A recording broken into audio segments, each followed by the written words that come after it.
Hello everyone, welcome back to our channel next 5 তো আগের দিন আমি ইনভার্স ট্রাইগোনোমেট্রিক ফাংশন পড়িয়েছি, মাত্র 30 মিনিটে তোমাদের ফুল কনসেপ্ট দিয়ে দিয়েছি। তো সেটারই কিছু জিনিস আমার পাশে এখনও লেখা রয়েছে। আজকে আমরা করব সেই চ্যাপ্টারে 15টা ইম্পর্টেন্ট নকড বা বাম্পার কোশ্চেন, যেগুলো 2026-এ অর্থাৎ থার্ড সেমিস্টারে আসার জন্য খুব খুব খুব ইম্পর্টেন্ট। ঠিক আছে, তো দেখো আমি আমার স্টাইলে কোশ্চেন লিখে রেখেছি। এবার তোমাদের দেখে মনে হতেই পারে যে এখানে 2 থেকে শুরু কেন, বা তারপরে 5টা অঙ্কে কীরকম করে লাস্টে 13 হয়ে গেল। তো তোমরা জানো, যারা আমার আগের ভিডিও দেখেছো তারা জানো যে আমার যে হোয়াটসঅ্যাপ গ্রুপ আছে, অবশ্যই সেগুলো সব কিছুর লিঙ্ক আমরা ডেসক্রিপশনে দিয়ে দিয়েছি। সেই হোয়াটসঅ্যাপ গ্রুপে আমরা পিডিএফগুলো পাঠিয়ে দিই, এবং তার মধ্যে আমাদের 5টা টাইপ রয়েছে এই চ্যাপ্টারের ক্ষেত্রে। তো সেই 5টা টাইপের থেকে আমি প্রত্যেকটারই একটা একটা করে অঙ্ক করাচ্ছি। আমি এমনভাবে তোমাদের অঙ্কগুলো করাই, তোমরা জানো যে সেই অঙ্ক দিয়ে একটা অঙ্ক দিয়ে তোমাদের 100টা অঙ্ক কিন্তু হয়ে যায়। ঠিক আছে, তো আমি এখানে 5টা অঙ্ক করাচ্ছি, বাকি 10টা অঙ্ক তোমাদের ট্রাই করার জন্য, তোমাদের প্র্যাকটিস করার জন্য আমি দিয়েছি। আর অবশ্যই তোমাদের অসুবিধা হলে তোমরা আমাদের হোয়াটসঅ্যাপ গ্রুপে সেখান থেকে তোমরা জিজ্ঞেস করে নাও। তাই তো বেশি কথা না বলে চলো ভিডিওটা শুরু করা যায়। ঠিক আছে, দেখো 2 নম্বর কোশ্চেনটা পড়ো। 2 নম্বর কোশ্চেন বলেছে কট ইনভার্স -1/√3 এর মুখ্য মান কি? ঠিক আছে, এটাকে আমরা অনেক বড়ভাবে করতে পারি। একটা জিনিস ভালো করে মাথায় ঢুকিয়ে নাও। ঠিক আছে, আমি এখানে তোমাদের 5টা অঙ্কই মনে হবে যে করাচ্ছি, কিন্তু আসলে কিন্তু 5টা অঙ্ক করাচ্ছি না। আমি এখানে যে ট্রিক্সগুলো, যে জিনিসগুলো বলবো, সেটা দিয়ে তোমাদের অনেক অঙ্কের প্রবলেম কিন্তু সলভ হয়ে যাবে। ঠিক আছে, তাই সেই জন্য ভালোভাবে শুনতে হবে। তো প্রথম কোশ্চেনটা তোমরা দেখলে, 2 নম্বর কোশ্চেনটা যে কি বলেছে। 2 নম্বর কোশ্চেনটা বলেছে আমার কট ইনভার্স -1/√3। এবার এটাকে অনেকভাবে করা যেতে পারে, কিন্তু সব থেকে সহজভাবে কিভাবে করা যেতে পারে চলো আমরা সেটা দেখি। ঠিক আছে, তো সেই সহজভাবে করার জন্য তোমাদেরকে ক্লাস 11-এর একটা কনসেপ্ট কিন্তু জানতেই হবে। যদি sign inverse x minus x বা ট্যান ইনভার্স মাইনাস এক্স বা কোসেক ইনভার্স মাইনাস এক্স থাকে, তাহলে সেক্ষেত্রে আমার মাইনাস সিম্বলটা কিন্তু বাইরে বেরিয়ে আসে। তখন আমার হয়ে যায় minus sine inverse x minus tan inverse x এবং minus cosec inverse cosec inverse x. দেখো বুঝলে কি না? খুবই ইম্পর্টেন্ট জিনিস আমি যেগুলো সাইডে লিখে রেখেছি, এগুলোই হচ্ছে এই চ্যাপ্টারের মেইন রসদ বা মেইন পিলার। ঠিক আছে, এগুলো বুঝতে হবে। দেখো বুঝা গেল। এবারে বাকি যে পড়ে থাকলো 3টা, অর্থাৎ কস ইনভার্স মাইনাস এক্স, তারপরে হচ্ছে cot inverse minus X and sec inverse minus X, এদেরকে আমরা কি লিখতে পারি জানো? এদেরকে আমরা লিখতে পারি, যেহেতু পাই মাইনাস কি লিখতে পারি জানো? কস ইনভার্স এক্স, পাই মাইনাস কট ইনভার্স এক্স, পাই মাইনাস সেক ইনভার্স এক্স। দেখো বোঝা গেল? এগুলো কিন্তু খুবই সহজ রুলস। এই সমস্ত রুলস যদি মাথার মধ্যে থাকে, তাহলে প্রচুর অঙ্ক খুব সংক্ষেপে তোমরা করতে পারবে। দেখো এটুকুন বুঝলে। তাহলে আমাদের অঙ্কে কি বলেছে? কট ইনভার্স -1/√3। যদি আমি নর্মাল নিয়মে করতাম এটা অনেক বড় হতো, প্রায় 6 থেকে 7 লাইন বা 5 থেকে 6 লাইন হতো। ঠিক আছে, কিন্তু সেটাকে আমরা 2 থেকে 3 লাইনে কমিয়ে আনবো। তার কারণ কি? তার কারণ হচ্ছে তোমাদের এমসিকিউ বেসড কোশ্চেন, এটা মাথায় রাখতে হবে বারবার। ঠিক আছে, তো চলো, কট ইনভার্স মাইনাস থিটা বা মাইনাস এক্স আছে, তাহলে আমরা কট ইনভার্সের থেকে এই সূত্রটা থেকে কি লিখতে পারি? যে পাই মাইনাস হচ্ছে আমার কট ইনভার্স এক্স, তার মানে আমার এখান থেকে কি হয়ে যাবে? পাই মাইনাস কট ইনভার্স কি হয়ে যাবে আমার 1/√3। হ্যাঁ কি না? ঠিক। আবার 1/√3 কখন আসে কটের ক্ষেত্রে? কটের ক্ষেত্রে 1/√3 কখন আসে? যখন কটের ভ্যালু আমার, খেয়াল করে দেখো তো, যখন আমার কটের ভ্যালু π/3 অর্থাৎ 60 ডিগ্রি হয়, তখন আমরা কি হয়? কটের ভ্যালু 1/√3 হয় না? তাই তো। তাহলে আমি এখানে 1/√3 জায়গায় কি লিখতে পারবো? দেখো পাই মাইনাস কট ইনভার্স কি লিখতে পারবো? কট π/3 এটা লিখতে পারবো। দেখো ঠিক আছে কিনা? এটা লিখতে পারবো। এবারে তোমরা বলতেই পারো স্যার কট ইনভার্স আর কট তো কাটাকাটি যাবে, এদেরকে কাটাকাটি করে বাদ দিয়ে তো আপনি π/3 লিখে দেন। দেখো এখানেই হচ্ছে বোঝার বিষয়টা, এই জন্যই আমি অঙ্কগুলো করাচ্ছি, বেছে নিয়েছি। এটা তো তোমরা যেটা বললে যে স্যার এখানে কট ইনভার্স আর কট কাটাকাটি করে দেন π/3 হয়ে যাবে, তাই তো? এটা হতে পারে, কখন হতে পারে, সব সময় কিন্তু হবে না। এর জন্য আমি এর আগের দিনের ভিডিওতে বারবার তোমাদের বলেছিলাম যে তোমরা প্রিন্সিপাল ভ্যালু আর জেনারেল ভ্যালুটা পড়বে। তার কারণটা কি? তার কারণটাই হচ্ছে প্রিন্সিপাল ভ্যালু আর জেনারেল ভ্যালুর উপরেই এই পুরো চ্যাপ্টারটা। তো আমরা এর আগের দিন যে পিডিএফটা তোমাদের আমি দিয়েছিলাম, সেখানে কটের প্রিন্সিপাল ভ্যালু কি ছিল আমাকে কেউ বলবে? কট থিটার বা কট ইনভার্সের প্রিন্সিপাল ভ্যালু আমার কি ছিল? কট ইনভার্স এক্স এর আমার প্রিন্সিপাল ভ্যালু কি ছিল? আমার প্রিন্সিপাল ভ্যালু বা কি বলে মুখ্য মান কি ছিল? মুখ্য মানের রেঞ্জ কি ছিল? মুখ্য মানের রেঞ্জ এরকম ছিল না, 0 থেকে পাই ছিল না কট ইনভার্স এক্স এর মুখ্য মানের রেঞ্জ? হ্যাঁ কি না? বারবার বলছি যে ওই সমস্ত জিনিস কিন্তু মুখস্থ তোমাদের করতেই হবে, ঠিক আছে? তো কট ইনভার্স এক্স এর মুখ্য মানের রেঞ্জ কি ছিল? 0 থেকে পাই। তার মানে কট ইনভার্স এক্স এর ভ্যালু আমার কি কি হতে পারে? 0 থেকে পাই এর মধ্যে হতে পারে, তবেই সেটা কট ইনভার্স এক্স। তো এই 0 থেকে পাই এর মধ্যে যদি আমার কট, এই যে কটের পরে কি আছে, যে থিটাটা যে আছে, মনে করো এই যে এটা হচ্ছে আমার এক্স, এই এক্স এর ভ্যালু যদি এই মুখ্য মানের রেঞ্জের মধ্যে থাকে, তবেই কট ইনভার্স আর কটের কিন্তু কাটাকাটি যাবে। এই জিনিসটা ভালো করে মাথার মধ্যে ঢুকিয়ে নাও। দেখো বুঝলে কি না? π/3 কি এই রেঞ্জের মধ্যে আছে? অবশ্যই আছে, কারণ 0 থেকে দেখতে গেলে কি 180 ডিগ্রি, এটাই হচ্ছে আমার কি কট ইনভার্স এক্স এর রেঞ্জ। কিন্তু আমার এখানে π/3 কি 60 ডিগ্রি, অবশ্যই তাদের মিডিলে পড়বে, হ্যাঁ কি না? অবশ্যই তাদের মিডিলে পড়বে। আরে ভাই 0 থেকে আমার বলেছে 180, 60 তো হচ্ছে তার মিডিলে পড়বেই, তাহলে অবশ্যই আমার 60 ডিগ্রি কি ওদের মধ্যে আছে, মানে রেঞ্জের মধ্যে আছে। তা রেঞ্জের মধ্যে যখনই থাকবে তখনই আমরা ডিরেক্ট কাটাকাটি করে দিতে পারবো, কাটাকাটি করে দিয়ে আমরা লিখতে পারবো কি π-π/3। বুঝলি ব্যাপারটা? যদি না থাকতো, যদি আমার রেঞ্জের বাইরে থাকতো, তাহলে আমরা কিন্তু কাটাকাটি করতে পারতাম না, এটা মাথায় ঢুকিয়ে রাখতে হবে। অনেকেই একদম ম্যাথ দেখে এরকম করে কেটে দেয়, এরকম করে কিন্তু হয় না। তাহলে বুঝতে পারলি যে কখন আমরা কাটাকাটি করতে পারবো কট ইনভার্স আর কটের, আর কখন আমরা কাটাকাটি করতে পারবো না।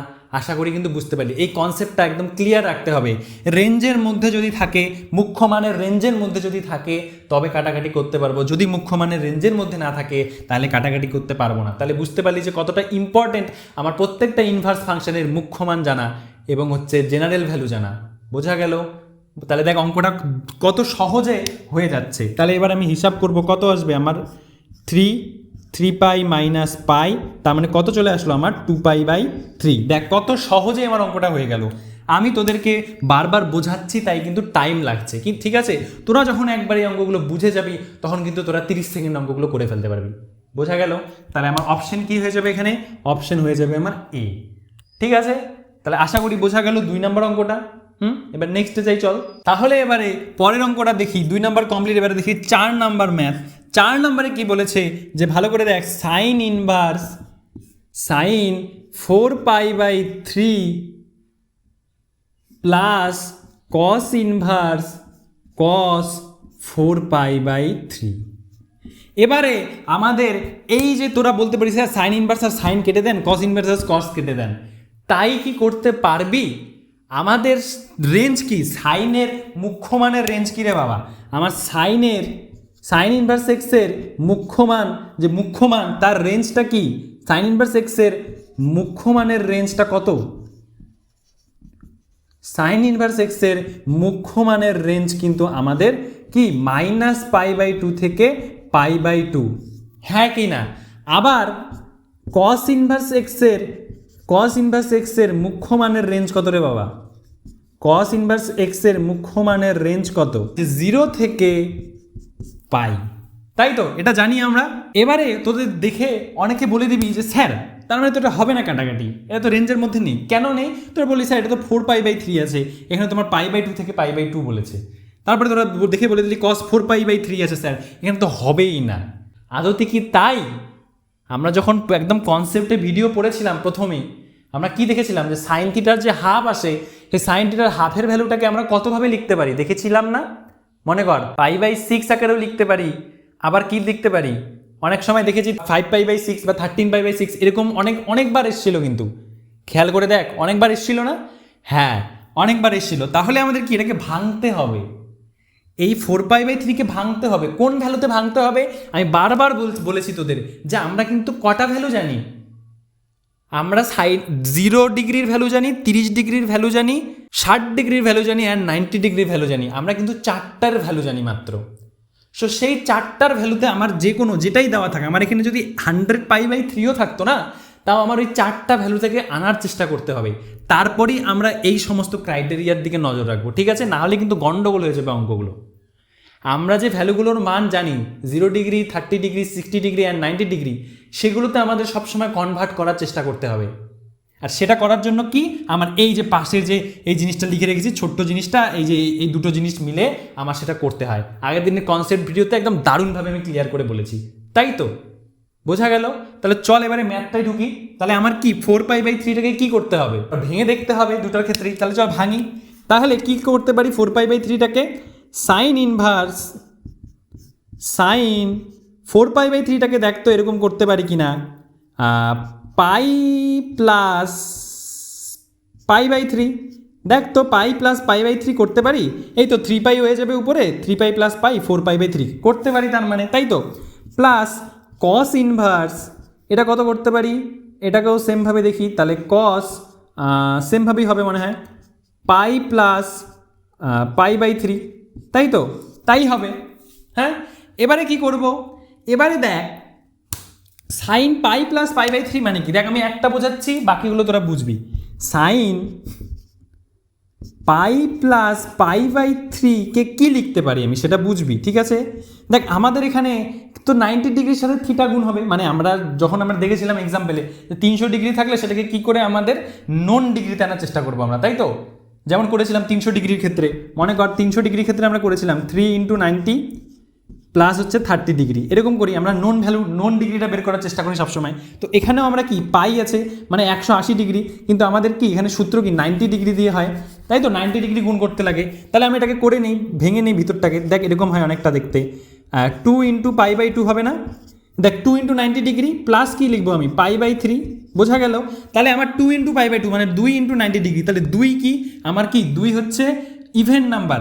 90 ডিগ্রির সাথে যদি ইভেন নাম্বার যোগ থাকে, 90 গুণ থাকে, 90 ডিগ্রির সাথে ইভেন নাম্বার গুণ আছে, তাহলে নো চেঞ্জ, তার মানে সাইন কিন্তু সাইনই থাকবে, বোঝা গেল? সাইনই থাকবে। এবারে দেখবো ভ্যালুটা পজিটিভ আসবে না নেগেটিভ আসবে, তাই তো? এর আগের দিন একদম দারুণ কনসেপ্ট দিয়ে বুঝিয়েছি ভাই, বারবার বলছি ডেসক্রিপশনে ভিডিও আছে, সেটা আগে দেখ। তাহলে এবারে দেখি যে কোন কোয়াড্রেন্টে পড়বে, অর্থাৎ মাইনাস হবে না পজিটিভ হবে, তাই তো? তাহলে চলো দেখি যে 2 × কত 90 ডিগ্রি, তার মানে 2 বার 90 ডিগ্রি, অল, তার মানে first quadrant, second quadrant plus কি বলেছে π/3, তার মানে হয়ে চলে আসছে আমার থার্ড কোয়াড্রেন্ট। এবার থার্ড কোয়াড্রেন্টে কে পজিটিভ আমরা জানি, ট্যান থিটা পজিটিভ আর কট থিটা পজিটিভ, তার মানে সাইন থিটা নেগেটিভ, তার মানে আমার কি হয়ে যাবে, সাইন মাইনাস কি হয়ে যাবে, π/3 হয়ে যাবে। দেখো তোমরা বুঝলে কি না, এতটুকুন বুঝলে? এবারে কসের ক্ষেত্রেও কি হবে, কসের ক্ষেত্রেও ব্যাপারটা অনেকটা সিমিলার হবে। কস পাই প্লাস কি হয়ে যাবে, π/3, তার মানে কি আমরা সেমভাবে এরকম লিখতে পারবো 2 × cos 2 × π/2 প্লাস হচ্ছে π/3, সেম হবে ইভেন নাম্বারের সাথে 90 ডিগ্রি গুণ আছে, তার মানে কসই থাকবে। এবারে দেখি কোন quadrant, first quadrant, second quadrant, এটাও থার্ড কোয়াড্রেন্টে পড়ছে, কারণ 2 বার 90 প্লাস হচ্ছে থিটা, তার মানে থার্ড কোয়াড্রেন্টে পড়বে। তার মানে এখানেও কি হয়ে যাচ্ছে আমার কস নেগেটিভ, তাহলে কস মাইনাস π/3 হয়ে যাচ্ছে। দেখো বোঝা গেল, দুটোর ক্ষেত্রেই কিন্তু নেগেটিভ আসলো, কি কস মাইনাস π/3 আসলো, ঠিক আছে? তাহলে চলো এই ভ্যালুগুলো উপরে পুট করে দেই, পুট করে দিয়ে দেখি কি আসে। তাহলে যদি আমি পুট করে দেই দুটোরই ভ্যালু, দেখো আমি ভ্যালুগুলো বের করে নিলাম। এগুলো যখন তোমরা প্র্যাকটিস করতে থাকবে না, তখন তোমাদের মাথার মধ্যে অটোমেটিকলি তোমরা বুঝে যাবে যে কোনটায় মাইনাস হবে কোনটায় প্লাস হবে। আমি যেহেতু তোমাদের আপাতত বোঝানোর চেষ্টা করছি, একটা অঙ্ক দিয়ে তোমাদের 1000টা অঙ্ক বোঝানোর চেষ্টা করছি, তাই হচ্ছে আমার এত টাইম লাগছে, এটা কিন্তু বুঝতে হবে, ঠিক আছে? তো এটা কি হয়ে যাবে, এটা আমার হয়ে যাবে তাহলে সাইন ইনভার্স সাইন কি হয়ে যাবে, minus π/3 plus cos inverse cos minus π/3। দেখো বুঝলে এইটুকুন বুঝলে? তাহলে আমরা এখানে সাইন আর কস কেটে দিতে পারি, ঠিক আছে? তাহলে কেটে দিলে কি আসবে আমাদের, কেটে দিলে দেখো আমার এটা আসবে। আচ্ছা তার আগে আমাদের সাইনের ভিতরে কি আছে, মাইনাস থিটা আছে। এবার সাইন মাইনাস থিটা থাকলে কি হয়ে যায়, সাইনটা কি হয়ে আসে, সামনে চলে আসে না? তাহলে আমার সামনে আসতে পারবে মাইনাস সাইন ইনভার্স সাইন π/3 এরকম আসবে, তাই তো? আবার এর ক্ষেত্রে কি আসবে, কসের ক্ষেত্রে কস মাইনাস থিটা থাকলে কি আসে, কস মাইনাস থিটা থাকলে কি আসে, পাই মাইনাস কস ইনভার্স এক্স, তাই তো? তাহলে এবার কি আসবে, কস ইনভার্সের ক্ষেত্রে এখানে চলে আসবে আমার প্লাস, পাই হবে মাইনাস, মাইনাস দিয়ে কী হবে কস ইনভার্সের এখানে থিটাটা কি আছে, কস π/3, এটাই আছে আমাদের এখানে থিটাটা। দেখো বোঝা গেল কি না, বুঝলে তোমরা? তাহলে এবারে কী হবে, সাইন সাইন কেটে যাবে, তাহলে পড়ে থাকবে কি মাইনাস π/3, আর এখানে পড়ে থাকবে কি প্লাস পাই, এখানেও কি কস কস কেটে যাবে, থাকবে কি মাইনাস π/3।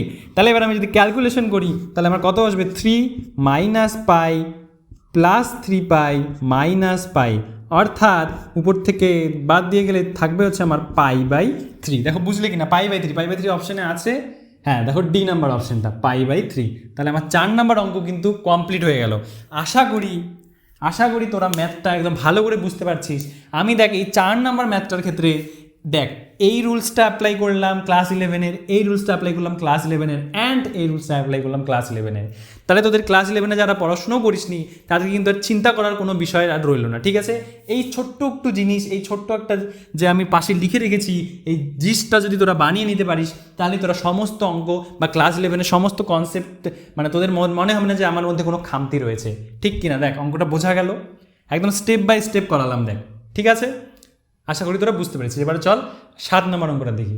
তাহলে 7 নম্বর অঙ্কে কি বলেছে, এত এর মান বের করতে বলেছে। চল লিখে ফেলি অঙ্কটা, tan cos inverse half plus 2 sign inverse half. আচ্ছা এই পুরোটা ট্যানের ভিতরেই পুরোটা আছে, ঠিক আছে? এত এর ভ্যালু আমার বের করতে বলেছে। ট্যান তার মানে কি, এই পুরোটা হচ্ছে থিটাটা আমার, ঠিক আছে? ট্যান থিটা বোঝা গেল। তো এই পুরোটার ভ্যালু বের করতে হবে, তাহলে আমার আগে এই থিটাটাকে সিম্পলিফাই করা উচিত। এই থিটাটাকে যখন আমি সিম্পলিফাই করে দেবো তাহলে আমি সাথে সাথে এই জিনিসটা কি পেয়ে যাব। তাহলে আমাদের এই মিডিলের পার্টটাকে আগে লিখি, ঠিক আছে? তাহলে মিডিলের পার্টটাকে আগে সিম্পলিফাই করার চেষ্টা করি। তাহলে cos inverse half plus 2 sign inverse half, তাই তো? এবারে হাফ, কস ইনভার্স হাফের ভ্যালু কত আমাকে কে বলবি? এটা কসের আকারে কী লিখতে পারবো আমরা, কস π/3 লিখতে পারবো না, তাই তো? কস π/3 লিখতে পারবো হাফটাকে, প্লাস 2 ইন্টু সাইন ইনভার্স, এটাকে কত লিখতে পারবো, সাইন ইনভার্স এটাকে কত লিখতে পারবো, হাফটাকে। এটা হচ্ছে সাইন কত হয় আমার, π/6 হয় না, হ্যাঁ কি না বল? π/6 হয়, তাই তো? এবারে আমরা জানি যে কস ইনভার্স এক্সের মুখ্য মানের রেঞ্জ আমার কি হয়, পাই, এটা আমরা জানি। আর সাইন ইনভার্স এক্সের মুখ্য মানের রেঞ্জ আমার কত হয় আমরা জানি, -π/2 থেকে π/2, এটাই আমরা জানি, তাই তো? এবারে দেখি ভ্যালুগুলো সেই রেঞ্জের মধ্যে পড়ে কিনা। দেখ cos π/3 মানে কত, 60 ডিগ্রি, তাই তো? এবার দেখ cos ইনভার্স এক্সের 60 ডিগ্রি কি পড়ে, হ্যাঁ অবশ্যই, কারণ 0 থেকে 180, তার মানে অবশ্যই তার মাঝে 60 ডিগ্রি পড়বে। তার মানে cos ইনভার্স আর cos কাটা যাবে, সেটা নিয়ে কোনো চাপ নেই। কারণ কি, কারণ হচ্ছে আমার π/3 যে আছে সেই π/3টা হচ্ছে আমার cos ইনভার্স এক্সের যে মুখ্য মান মানে প্রিন্সিপাল ভ্যালু আছে তার রেঞ্জের মধ্যে রয়েছে, বোঝা গেল? সিমিলারলি সাইন ইনভার্সের ক্ষেত্রে দেখ π/6 আছে। এবার আমরা জানি সাইন ইনভার্স এক্সের মুখ্য মানের রেঞ্জ হচ্ছে -π/2 থেকে π/2, আর আমার π/6 মানে কি 30 ডিগ্রি, মানে কি -90 থেকে 90, তার মানে অবশ্যই -90 থেকে 90-এর মাঝে 30 তো থাকবেই, তার মানে এখানেও সাইন ইনভার্স আর সাইন কিন্তু কাটাকাটি যাবে। তাহলে এবার দেখ কত সহজে দেখ অঙ্কটা হয়ে যাবে আমার, কস ইনভার্স আর কস কাটে গেলে হয়ে থাকবে এখানে π/3, আর এখানে সিমিলারলি সাইন ইনভার্স আর সাইন কেটে গেলে থাকবে হচ্ছে কি 2 ইন্টু π/6, তাহলে 2 যাবে, এটাকে কাটবে 3, তাহলে দেখ কী হয়ে গেল, 2টা π/3 আসলো, তার মানে কি 2π/3 চলে আসলো। দেখ এত বড় একটা জিনিস আমরা কতটুকুনভাবে আনতে পারলাম, এতটুকুন আনতে পারলাম, ঠিক আছে? চল তাহলে এই ভ্যালুটা এখন আমরা এখানে পুট করে দিই। তাহলে এখান থেকে এটা আমরা লিখি, তাহলে কি আসবে আমাদের, আসবে হচ্ছে আমাদের ট্যান দেখ, তাহলে এই থিটাটা কি চলে আসলো আমার, থিটাটা দেখ কি চলে আসলো, থিটা ইকুয়ালস টু কত চলে আসলো, 2π/3, তার মানে কত চলে আসলো 2π/3। এবার 2π/3 আমরা ডিরেক্ট ভ্যালু জানি না, তাহলে আমরা কীভাবে ভাঙাবো, ওই যে আগের সিস্টেমে ভাঙাবো। তাহলে চল ভাঙিয়ে দেখি। তাহলে ট্যান এটাকে এবার কী লিখবো আমরা, পাই লিখবো, তাহলে সুবিধা হবে আমাদের। তাহলে পাই মাইনাস যদি আমরা π/3 করি তাহলে মিললো কিনা দেখতো, 3π - π 2π/3 মিলে গেল। তার মানে এবারে চল এবারে আবার আসি সেই ক্লাস 11-এ চলে আসি। তাহলে ক্লাস 11-এ পাই মানে কত, 2 × 2π, তাহলে এইটুকুন জায়গা মানে কত, এইটুকুন জায়গা মানে, আরে বাবা বারবার দেখাতে কি ভালো লাগে, 2 × π/2 মাইনাস হচ্ছে π/3, তাই তো এটাই আসবে, অবশ্যই এটা আসবে, হ্যাঁ কি না? তার মানে 2 × 90 ডিগ্রি, 2 × 90 ডিগ্রি হচ্ছে, তার মানে ইভেন নাম্বার হচ্ছে 2, তার সাথে 90 ডিগ্রি হচ্ছে, তার মানে ট্যানই থাকবে, নো চেঞ্জ হবে, তার মানে ট্যানই থাকবে, বোঝা গেল। এবার দেখি যে কোন কোয়াড্রেন্টে পড়ে, পজিটিভ হবে না নেগেটিভ। তাহলে দেখ 2 × 90 ডিগ্রি, তার মানে এই প্রথম একবার 90 ডিগ্রি, তারপরে একবার 90 ডিগ্রি, তার থেকে আবার কি মাইনাস চলে আসলো, তার মানে কি সেকেন্ড কোয়াড্রেন্টেই থাকবে। প্লাস যদি হতো তাহলে থার্ড কোয়াড্রেন্টে যেত, থার্ড কোয়াড্রেন্টে গেলে তখন প্লাস হতো, কিন্তু দেখ আমার যেহেতু -π/3 আছে, তার মানে আমার সেকেন্ড কোয়াড্রেন্টের মধ্যেই কিন্তু থাকবে। এই টোটালটা 180 ডিগ্রি, তার থেকে -θ, তার মানে কি সেকেন্ড কোয়াড্রেন্টে থাকতে, ব্যাপারটা বোঝার চেষ্টা কর। তাহলে সেকেন্ড কোয়াড্রেন্টে থাকছে, তাহলে সেকেন্ড কোয়াড্রেন্টে যদি থাকে, সেই কোয়াড্রেন্টে কে পজিটিভ, সাইন আর কোসেক, তার মানে ট্যান পজিটিভ না, তার মানে আমার কি হয়ে যাবে মাইনাস, তার মানে আমার অ্যান্সার কত চলে আসবে, ট্যান কি চলে আসবে, ট্যান -π/3। এবার ট্যানের ক্ষেত্রে আমরা কি জানি, দেখ শুধু মাইনাসটা কি চলে আসে, আমার টুক করে সামনে চলে আসে, আর কোনো প্রবলেম হয় না, তাই তো? তাহলে আমার হয়ে যাবে -tan π/3, এবং π/3 মানে কত আমরা জানি, tan π/3 মানে কত, tan 60 ডিগ্রি, tan 60 ডিগ্রি মানে কত আমরা জানি √3, তাহলে কত চলে আসলো -√3। কত number option, option C number. তার মানে 7 নম্বর অঙ্কটা দেখ বোঝা গেল কিনা, দেখ বোঝা গেল। প্রথমে ছিল অঙ্কটা, দেখ কতটা বাজে একটা সিচুয়েশন দেখে মনে হচ্ছিল না বাবা ট্যানের ভিতরে আবার এত বড় বড় কী জিনিস, কিন্তু দেখ কত সহজে সিম্পল ক্যালকুলেশন লাগিয়ে দেখ অঙ্কটাকে আমরা কতটা ছোট করতে পারলাম। ঠিক আছে, দেখ এই অঙ্কগুলো দেখ অনেকটা মজার অঙ্ক, যদি তোরা বুঝতে পারিস, তোরা যদি এই সামান্য এইটুকুন কনসেপ্ট যদি তোদের মাথার মধ্যে থেকে থাকে, এবং এই চ্যাপ্টারের যে আমি ফর্মুলাগুলো তোদের দিয়েছি, লিখিয়েছি বোর্ডের মধ্যে সেই প্রথম ভিডিওতে, মানে কনসেপ্ট ভিডিওতে, সেই কটা জিনিস যদি তোরা মনে রাখতে পারিস, তাহলেই কিন্তু সমস্ত অঙ্ক খুব সহজে হয়ে যাবে। ঠিক আছে, বোঝা গেল। তাহলে এবারে আসি 8 নম্বর অঙ্কটা। 8 নম্বর অঙ্কে কী বলেছে দেখো, 8 নম্বর অঙ্কটা একটু অন্যরকম। কী বলেছে যে sin inverse x plus tan inverse x equals যদি π/2 হয়, তাহলে প্রথমে এটা লিখে রাখি, চলো এটা লিখে ফেলি। কী বলেছে যে sin inverse x plus tan inverse x equals two যদি π/2 হয়, তাহলে 2x² + 1 এর ভ্যালু কত? একটু অন্য টাইপের, তোমাদের মনে হচ্ছে যে আরে ভাই কী লিখেছে, কোনো ব্যাপার না, প্রথমে এইটুকুন সলভ করার চেষ্টা করি। ঠিক আছে, যেহেতু এখানে এক্স এর ভ্যালু দিয়েছে, কোনো আর কোনো কিছু থিটার আর অন্য কোনো কিছু দেয়নি যে আমাদের সিম্পলিফাই করতে হবে, তো আমাদের কোনো স্কোপ নেই। তাহলে চলো একটা জিনিস করি, তাহলে ট্যান ইনভার্স এক্স টাকে একদিকে রেখে π/2 মাইনাস সাইন ইনভার্স এক্স করতে পারি, দেখো তো করতে পারি কি না, পারি। আবার আমরা এই অঙ্কের এই চ্যাপ্টারের বেসিক সূত্র ছিল না দুটো, বেসিক যে সূত্র ছিল 2 থেকে 3টা, সেই দুটোর প্রথম যে সূত্রটা ছিল কি ছিল, সাইন ইনভার্স আর কসের, sine inverse x plus cos inverse x equals to ছিল না π/2। এটা আমরা পড়েছিলাম, একদম বেসিক রুলস পড়েছিলাম, আমরা দেখেছিলাম। তো ওটাই যদি আমরা এখানে পুট করি, দেখো সাইন ইনভার্স এক্সটাকে যদি ওদিকে নিয়ে যাই, তাহলে কি হবে, কস ইনভার্স এক্স ইকুয়ালস টু কি চলে আসবে আমার π/2 মাইনাস সাইন ইনভার্স এক্স। তাহলে আমার এটাকে আমরা কি লিখতে পারবো, যে tan inverse x equals two আমরা এটাকে কি লিখতে পারবো, কস ইনভার্স এক্স, তাই তো এটাই লিখতে পারবো এটাকে, বোঝা গেল। এবারে দেখো দুই সাইডে যদি আমাদের কস ইনভার্স থাকে, তাহলে আমাদের এই এক্স দিয়ে একটা ভ্যালু আসার, সুন্দর একটা ভ্যালু আসার সম্ভাবনা রয়েছে। ঠিক আছে, তাহলে দেখো এইদিকে রয়েছে ট্যান, কিন্তু এদিকে রয়েছে কস। অবশ্য আবার তোমরা এরকমও করতে পারো, এই দিকটাকে ট্যানও বানাতে পারো, ঠিক আছে, কোনো প্রবলেম নেই, যেটা ইচ্ছা। এবারে এটা কীভাবে দেখাবো, এটা আমরা একটা বেসিক একদম ক্লাস 10-এ চলে যাই, ক্লাস 10-এ ট্রাইগোনোমেট্রিতে চলে যাই, বেসিক ট্রিগোনোমেট্রি ক্লাস 10, সেটার সম্পর্ক থেকে বোঝাবো। যেমন আমরা ট্যান ইনভার্স এক্স, মানে ট্যান এক্স মানে কি জানি আমরা, লম্ব বাই ভূমি। তাহলে লম্ব আমার কত, এখানে দেখো এটাকে কি লেখা যায়, ট্যান ইনভার্স এক্স, তো ট্যান ইনভার্স এক্স। এবার ট্যান ইনভার্স এক্সকে অ্যাকচুয়ালি এরকম করে লেখা যায়, এরকম করে লেখা যায় না, যে ট্যান ইনভার্স x/1 লেখা যায়। তাহলে এখানে লম্বটা আমার হয়ে যাচ্ছে হচ্ছে এক্স, আর ভূমিটা হচ্ছে 1। তাহলে আমার অতিভুজ কত হবে বলো দেখিস, x² + 1² তার মানে 1ই হবে। দেখো বুঝলে কি না, তাই তো হবে অতিভুজ, তাই না? অতিভুজের সূত্র আমরা তাই জানি, এটা তো বাচ্চারা জানে, তাই তো, তাই হবে। তাহলে এবার আমরা যদি এই ট্যান ইনভার্স এক্সটাকে কস ইনভার্স এক্সে রূপান্তরিত করি, তাহলে কি হবে, তাহলে কস ইনভার্স এক্স ইকুয়ালস টু আমি কি লিখতে পারবো, মানে কস ইনভার্স কি হয়ে যাবে, তাহলে আমি ট্যান ইনভার্স এক্সটাকে যদি কসের আকারে লিখতে চাই, তাহলে আমার কস মানে আমরা কি জানি, ভূমি বাই, বড় ভালো করে, ভূমি বাই কি, ভূমি বাই অতিভুজ। তার মানে কি হয়ে যাবে, ভূমিটাকে আমার 1 ভূমি, আর অতিভুজকে আমার এই যে এটা, তাহলে অতিভুজ লিখবো, তাহলে √x² + 1 equals to cos inverse X. এবার দুই সাইড থেকে কস ইনভার্স এক্স আর কস ইনভার্স এক্স কী হয়ে যাবে, ক্যান্সেল আউট হয়ে যাবে। তাহলে আমার পড়ে থাকলো কি, 1/√x² + 1 ইকুয়ালস টু এক্স। বোঝা গেল। তাহলে এবার এটাকে সিম্পলিফাই করি। সিম্পলিফাই কীভাবে করব? গুণ করে দিই, বজ্রগুণন করে দিলে আমার কী চলে আসবে? বজ্রগুণ করে দিলে আমার এরকম আসবে যে X root over X square plus 1 equals to আমার চলে আসবে 1। স্কোয়ার তোলার জন্য এবার আমি উভয় দিকে বর্গ যদি করি তাহলে কী চলে আসবে? X square plus 1 equals two 1, এরকমই আসবে কি না? হ্যাঁ। তাহলে এবার এটাকে আরও যদি ভালোভাবে করি তাহলে কত আসবে? X to the power 4 plus x square, 1টাকে এই দিকে নিয়ে আসি তাহলে -1 ইকুয়ালস টু 0। দেখো তো এটা একটা কোয়াড্রেটিক ইকুয়েশনে চলে আসলো না? এটাকে আমি একটা কোয়াড্রেটিক ইকুয়েশন বানাতে পারি না? পারি, তাই তো পারি। মানে এর রুটসগুলো আমি বের করতে পারবো কোয়াড্রেটিকের ফর্মুলা দিয়ে, পারবো কি না? পারবো আমরা। তাহলে এবার এটাকে কী করে বের করবো? চলো পাশে বের করি। আমরা কি জানি যে আমরা যে সূত্রটা জানি আর কি, তাহলে এক্স স্কোয়ারের ভ্যালু বের করলে আমাদের কত হবে?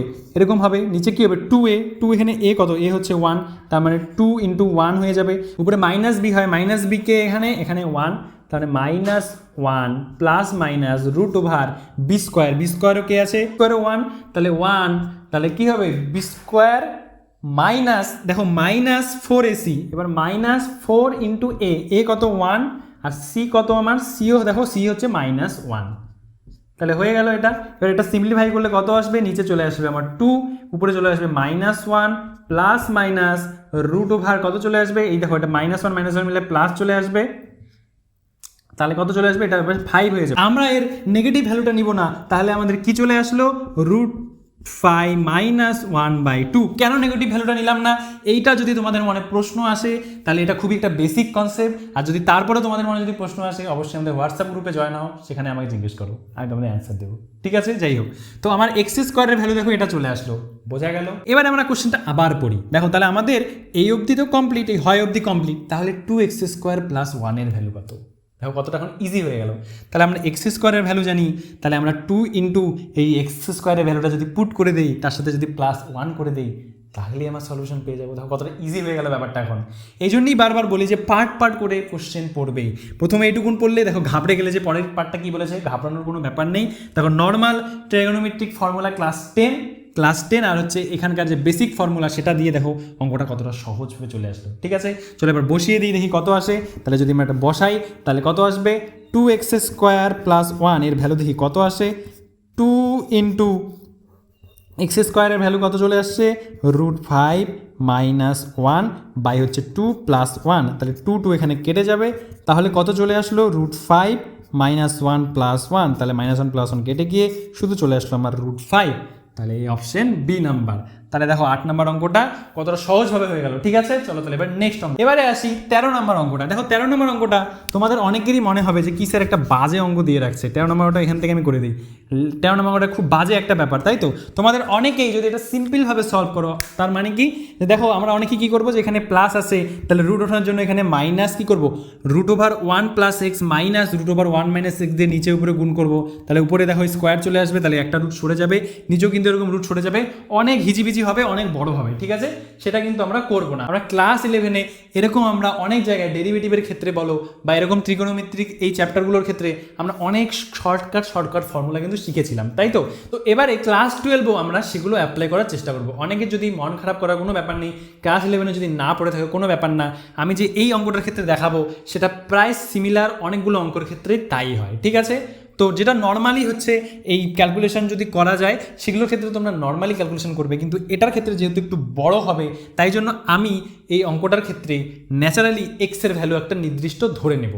সেটা কি ধরি সেটা দেখো, এবং সেটা তোমরা চেষ্টা করবে সবসময় তোমরা সেটা ধরার, কারণ সেটা ধরলে বিষয়গুলো খুবই সহজ হয়। মানে যখনই আমার এরকম থাকবে যে 1 - x বা 1 + x, তখনই আমরা এই ভ্যালুগুলোকে আমরা কসের আকারে আনার চেষ্টা করবো। ঠিক আছে, মানে কস ধরে আমরা এই অঙ্কগুলো করবো, তাহলে অঙ্কগুলো খুব সহজ হবে। তার কারণটা কি? তার কারণ হচ্ছে সেখান থেকে আমাদের cos স্কোয়ার আর sin স্কোয়ার দুটোই বেরোয় কসের ক্ষেত্রে। ঠিক আছে, তো আমাদের জিনিসটা ইজি হয়ে যায়, এই কারণে আমরা কস ধরবো। ঠিক আছে, চলো দেখি। তাহলে আমরা এখানে x = আমরা ধরবো হচ্ছে cos 2θ ধরবো। ঠিক আছে, তার কারণটা বললাম তোমাদের আমি, cos স্কোয়ারও আসে sin স্কোয়ারও আসে। ঠিক আছে, তাহলে এবার দেখি 1 + x কত আসবে আমার।